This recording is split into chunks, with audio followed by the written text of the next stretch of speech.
The earth desires your feelings. She desires your tears. She desires you exactly as you are. And so you're bringing more of yourself into this world through simply allowing yourself to feel.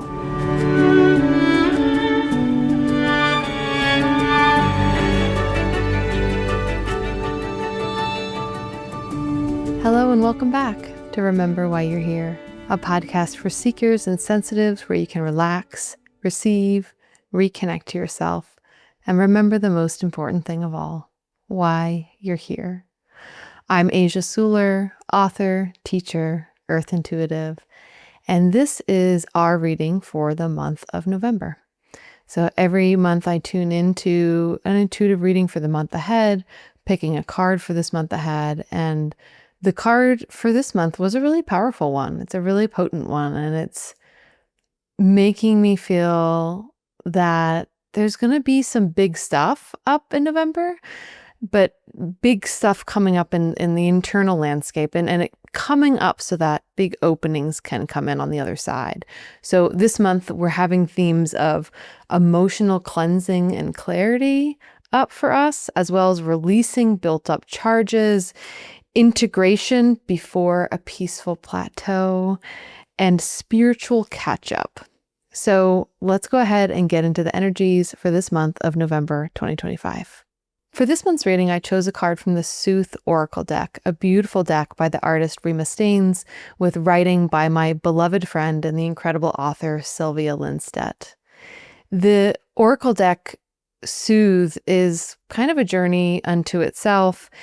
I've always loved that they named this deck SOOTH. SOOTH comes from an old English word that means truth, like as in soothsayer.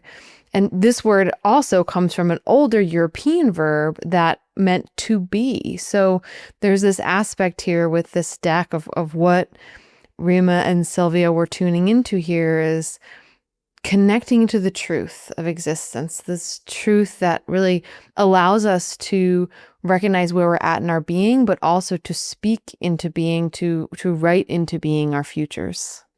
So the card that I picked for this month is Our Lady of the Thousand Waters. On the circular card, there is a woman shrouded in a blue veil, crying overflowing waterfall of tears through her fingertips. And there's two vessels, one upwards and one downwards, in these gestures of both receiving and letting go. It's truly a gorgeous card. The card itself in this deck is one of the 9 houses. The houses in this deck are described as still points, as sanctuaries for the seeker after many miles in the forest.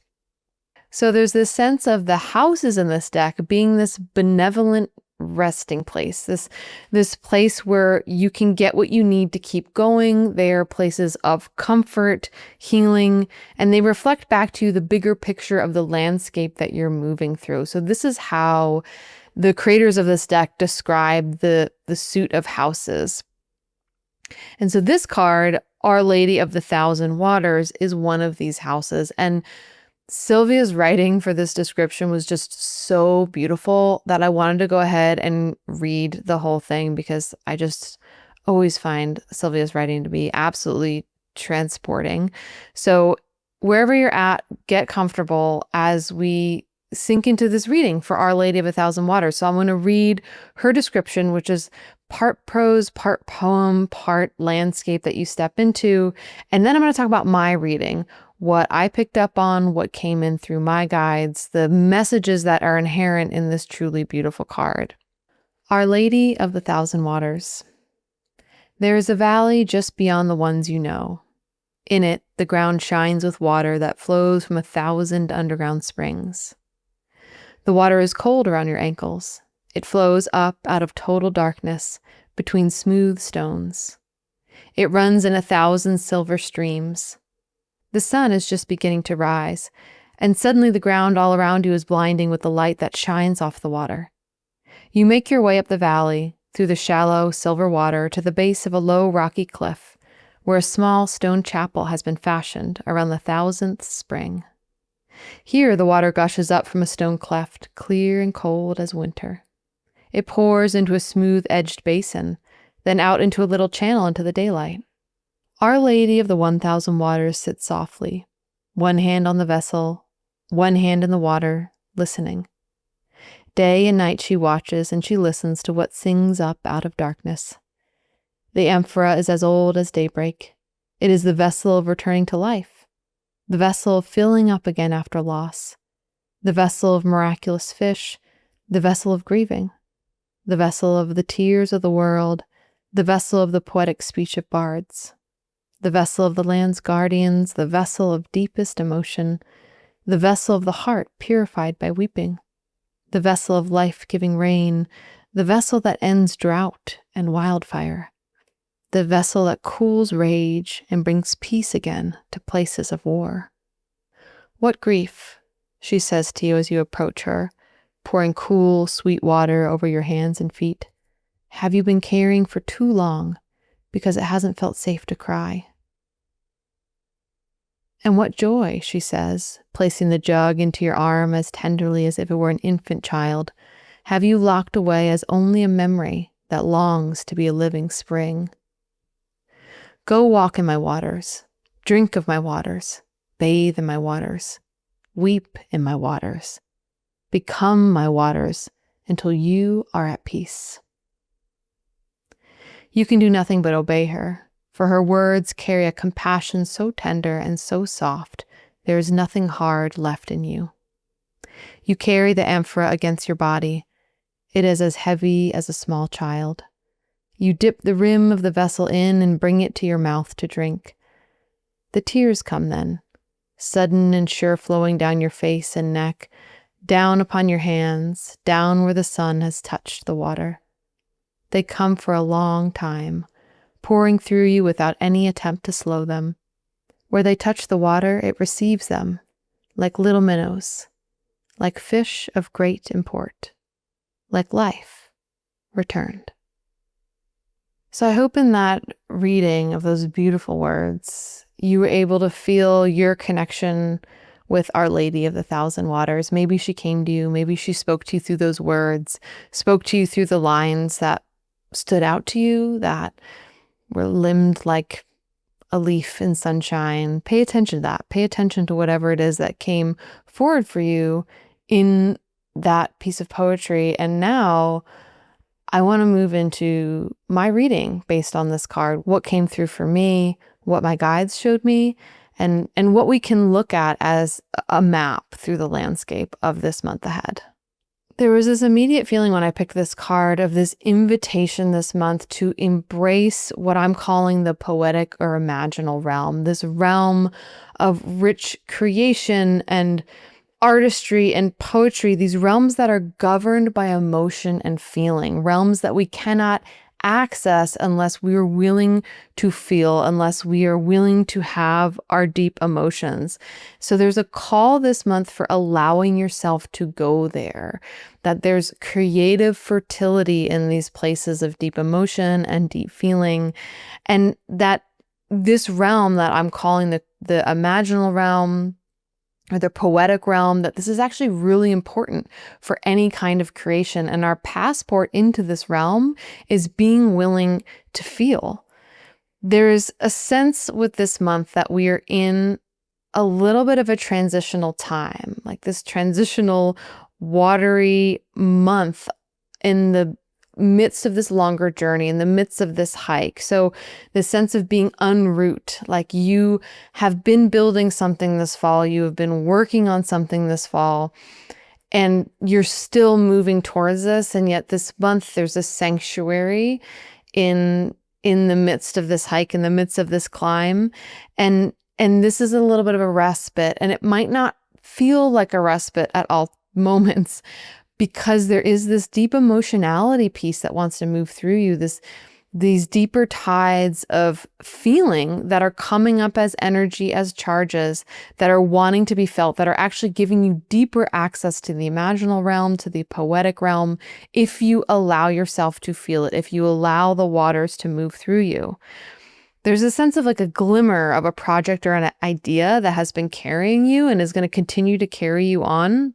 And while that is going to remain to be true, that this glimmer is going to carry you on, at the same time, acknowledge the parts of you that want to rush, and then give yourself permission to rest, give yourself permission to feel, give yourself permission to emote. There will be time in this month of feeling and respite for you to take stock of all you've done, how far you've come, to really embrace that and see that, and be able to reflect back with tenderness on all the big transitions that you've moved through to get to yourself to this point in time. And while I say this is a time of respite and inviting stillness and inviting yourself into this process of allowing deep feeling to move through you, there's also a movement to this month, but it's the movement of water. It's the idea of stillness and motion. It's allowing the inner movement, this inner movement of the inner tides, and that will create so much space and so much outer movement in your life if you are willing to make the space and the time for that this month. There is a sense of a spiritual transition happening at this time. There's something going on behind the scenes inside of you, in your deeper recesses of yourself, the caves within you, the thousand springs within you that want to flow. And there's an emotional processing that always goes along with spiritual transition. So yes, this is going to be a month of emotional release, of cleansing waters, of feeling emotions and allowing emotions to flow through you. There's this thing with emotion where oftentimes we feel emotion, and with the feeling of the emotion, we can get really hyper-focused on, attached to the story with the emotion. I'm feeling this way because of this. I'm feeling this way and it means this. I'm feeling this way and I need to do something about it with X, Y, or Z. But there's an invitation this month to just feel the feelings. And the way to do this is to literally turn your attention inwards and notice it as a charge within your body. Charge is not negative, it's not positive, it's just a charge. And to feel it like an electrical storm or like waters moving through you this month. What is the sensation of movement within you? What does it feel like? Can you name the texture? Can you name the density or the weight? Taking some of the judgment and some of the story out of it, can you be with the feeling? Be with it like the feeling of water moving through a tributary, or the feeling of water over your hands. Can you be with your emotions and your feelings in that way? So much can happen for us in our lives when we're willing to just be with what we're feeling. And a lot of what we experience as blockages is actually our inability to just feel the feeling, to just feel the charge, to cry the tears, to allow it to be there. And so while this kind of inner work doesn't always look glamorous, unless you're a glamorous crier, some of you might be glamorous criers out there, but unless you're not a glamorous crier, I don't think I'm one of them. This inner work, right? It can feel dense. It can feel heavy. It's like, I want to move ahead. Why do I have to sit here with the waters and allow them to be? But this work is so important. It's what cleanses you. It's what opens you up for the spiritual transitions that are wanting to happen now. I mentioned that this month is one of spiritual catch up, and this is part of how we catch up. When we are able to sit down and give ourselves the space to feel the feelings, to allow the emotions to come up, whether they're new or whether they're very old, we are giving our spirit time to catch up so that all of us is integrated and ready for what comes next. There is this sense of pent-up energies that want to be released. Maybe you've been going really fast this fall, or you've been getting a lot done, you've been moving ahead. Maybe there's just a lot that happened for you this year, and it feels like, whoa, this is a lot for me to process right now. There's this sense of actually this opportunity, like a stream flowing, where you can come and feel the unfelt feelings, to allow this excess charge to move up and out and give it to the stream and allow it to be carried away. These pent-up energies, they cause tension and stress and the feeling of blockage inside us. And so it's a really helpful thing to allow them to come out, to allow them to move. And when we do this, we reach moments of emotional clarity. Have you ever felt this? Like after you cry, you're like overwhelmed, so overwhelmed before I'm overwhelmed. The charge is so big, confused. You cry and then you have clarity. You needed to let that cry out. You needed to let the waters move. And so there's this sense of, if you're allowing the emotions to be and reminding yourself that there's nothing to be afraid of here, it's a good thing to feel. It's a good thing to feel your emotions. It's a good thing to allow the 1,000 waters move through you. When you allow that, then you receive emotional clarity on the other side. And I do feel that there's moments of, like, you're going to have moments this month, like peering into a crystal clear, still jug of water, where it's almost like divinatory moments of, in the midst of allowing the feelings to move through you, of seeing with clarity, where you're at, what you need, what's important, what it all meant. So allowing the emotions to move through is going to give you those moments of clarity. We are really deepening this month into the guidepost of our emotions, that emotions can be trusted, that they are here to guide us, that they're not something to be afraid of, but something to be felt, something to allow to move through us like water. And I want to remind you, and this was something that came in really strongly with my guides, this reminder that you have the tools to meet whatever it is that's going to come up, that you have the tools to meet the feelings, to meet the bigness, to meet the 1,000 springs. You have the tools. You have the tools to feel it. And that's why it's coming up right now, to be felt and to be released. And this time of allowing the waters to move, allowing the feelings to flow. When we create this time for emotional flow, it creates physical flow in our life. It creates a flow pattern in the physical world around us. So this work is not you doing nothing. This work is you doing a lot to actually create more flow, more potential, more momentum in your life. But for this month, the theme is really this theme of spiritual catch-up, of letting yourself feel the things, of figuring out where you are now, of feeling where you are now. Let's forget even about figuring out, just feeling it. Feel where you are now. There's a sense of the past few months, having been this time of big leaps, a lot being integrated, you taking new steps within those things.